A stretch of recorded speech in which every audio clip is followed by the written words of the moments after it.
Assalamualaikum warahmatullahi wabarakatuh. Perkenalkan, nama saya Yudi Hartono, NRP 0911164004. Di sini saya akan mempresentasikan proposal untuk penelitian tugas akhir saya dengan judul yaitu sistem dinamis untuk penelitian manajemen strategis dengan pendekatan PRISMA secara sistematik review. Nah, sebelum kita masuk ke pembahasan tentang apa sih sebenarnya apa yang saya teliti, garis besarnya akan terbagi menjadi 3 bab. Yang pertama adalah pendahuluan, di mana kita akan membicarakan tentang latar belakang. Sedangkan bab kedua adalah kita akan membicarakan tentang sendiri apa saja sih yang akan digunakan, teori seperti apa, dan apa sih perbedaannya dengan penelitian-penelitian yang sudah ada sebelumnya. Dan yang terakhir adalah bab metodologi penelitian. Bagaimanakah penelitian ini nanti akan dilaksanakan oleh saya selaku penulis. Oke, sekarang kita masuk ke pembahasan yang bab pertama. Nah, di sini setiap perusahaan, setiap organisasi mereka pasti mencari keunggulan kompetitif. Mereka tidak ingin kalah saing dengan pesaingnya. Sehingga hal tersebutlah yang munculnya yang namanya manajemen strategis. Manajemen strategis adalah bagaimana cara sebuah perusahaan untuk mengelola dan merumuskan visi, misi, dan juga objektifnya. Nah, manajemen strategis sendiri menjadi sebuah ranah keilmuan yang dia itu berkembang sangat pesat. Saking besarnya, puncaknya pada tahun 90-an hingga tahun 2000. Dirumuskan IPSC, performance based. Namun, permasalahan dari manajemen strategis tetap sama dari tahun ke tahun yang dikritisi oleh banyak para ilmuwan, yaitu adalah ketidakmampuan untuk menghubungkan hubungan sebab akibat antara masing-masing strategis. Nah, di sini dari kelemahan tersebut ada beberapa peneliti yang mencoba untuk mengkombinasikan manajemen strategis dengan metode-metode lain. Salah satunya adalah sistem dinamis. Apa sih sistem dinamis itu? Sistem dinamis adalah sebuah metode secara kuantitatif dan kualitatif yang dapat digunakan untuk memeriksa hubungan sebab akibat dan juga digunakan untuk mensimulasikan suatu model.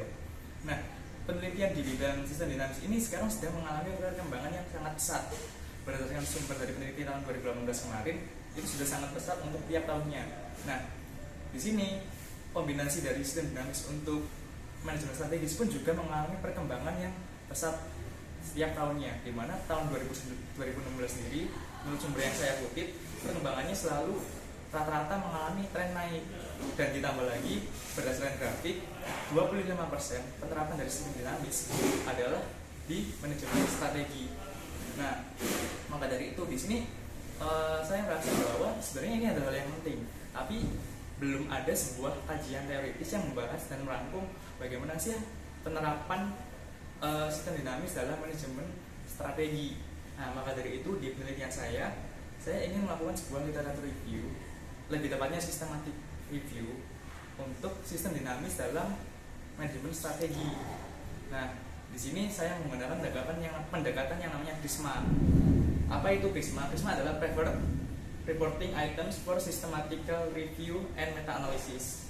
Nah, di sini saya rumuskan masalah. Yang pertama adalah bagaimana perkembangan metode sistem dinamis dalam manajemen strategis selama beberapa tahun terakhir. Yang kedua adalah bagaimana sih kontribusi dari artikel-artikel yang sudah ada sebelumnya, dan yang terakhir bagaimana arah pengembangan untuk penelitian ke depannya. Dan akan dijawab dengan tujuan yang pertama adalah melakukan systematic review pada literatur mengenai sistem dinamis dalam manajemen strategi untuk melihat bagaimanakah perkembangannya, sejauh apa sudah berkembang. Dan yang kedua adalah memberikan gambaran mengenai penelitian apa saja yang akan atau dapat dilakukan di masa mendatang terkait sistem dinamis dalam manajemen strategi. Nah, manfaat penelitiannya terbagi menjadi 2. Yang pertama, manfaat teoritis tentunya adalah sumbangsi terhadap ilmu pengetahuan, kajian-kajian, dan yang terakhir manfaat praktis bagi para praktisi untuk menerapkan sistem dinamis dalam manajemen strategi.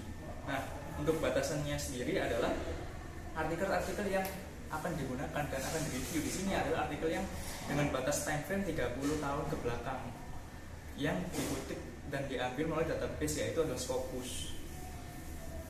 Oke, selanjutnya kita masuk ke pembahasan bab 2. Di sini bab 2 yang ingin saya lebih tekankan adalah di research gap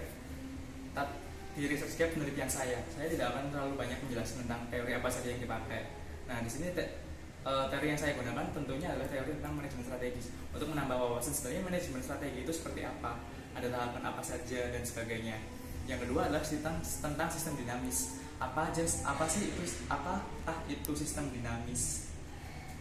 Dan selanjutnya kita langsung masuk ke Di sini saya menggunakan sebuah pendekatan yang namanya pendekatan PRISMA seperti yang sudah saya singgung tadi di awal-awal, di mana Prisma adalah preferred reporting item for systematic review and meta analysis. Jadi Prisma ini seperti guidebook untuk para peneliti melakukan systematical review pada sebuah artikel berdasarkan artikel-artikel yang banyak yang telah dikumpulkan.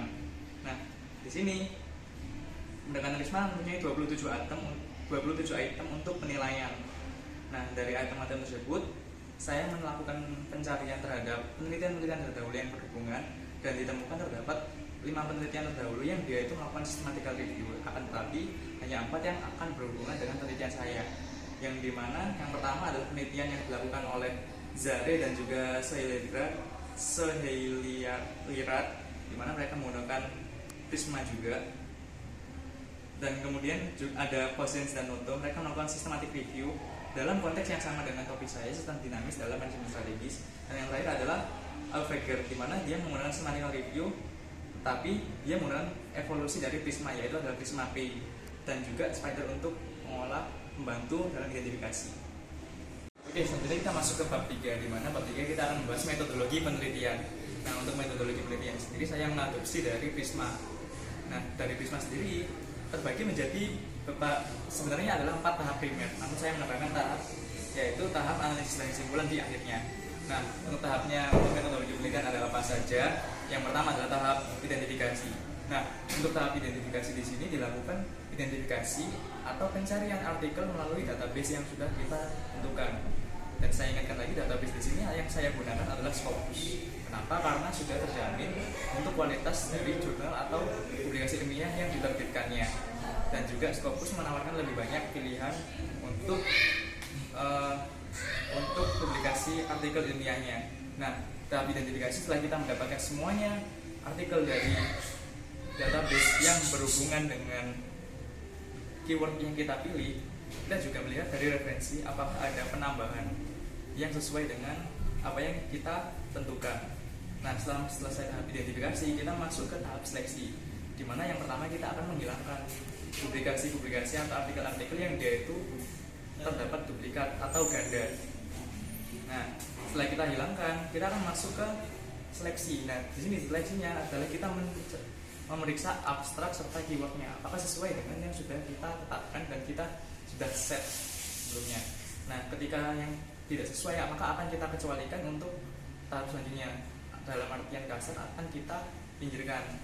Selanjutnya masuk ke tahap penilaian kelayakan. Di sini akan dilakukan analisa secara menyeluruh terhadap publikasi ilmiah tersebut yang sudah lolos seleksi abstrak tadi.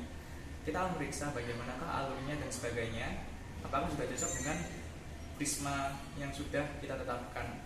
Dan juga kita mempunyai standar dari saya sendiri untuk mempunyai standar penilaian sendiri untuk kelayakan artikel mana yang akan masuk ke tahap sintesis.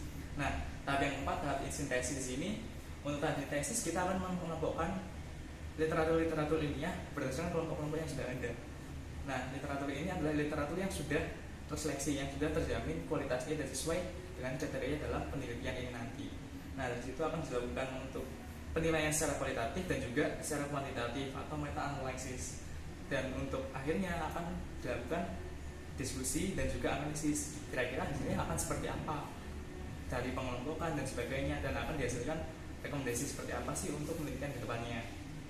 Nah, untuk desain penelitian sendiri, penelitian ini merupakan penelitian yang bersifat deskriptif karena akan menjelaskan sebuah fenomena. Dan yang kedua adalah termasuk penelitian bersifat eksploratori karena kita mencari sesuatu untuk mencari sebuah insight yang baru. Dan pendekatannya yang dilakukan adalah archival research. Kita melakukan riset dengan beberapa arsip. Dan di sini kita menggunakan mixed method research, di mana menggabungkan pengolahan data secara kuantitatif dan kualitatif. Dan yang terakhir, untuk jenis data dan pengumpulan data, jenis data yang digunakan pastinya adalah data sekunder karena saya mengambil dari database Scopus. Dan untuk teknik pengumpulan data sudah saya jelaskan di tahap identifikasi tadi dengan beberapa keyword yang sudah ditentukan.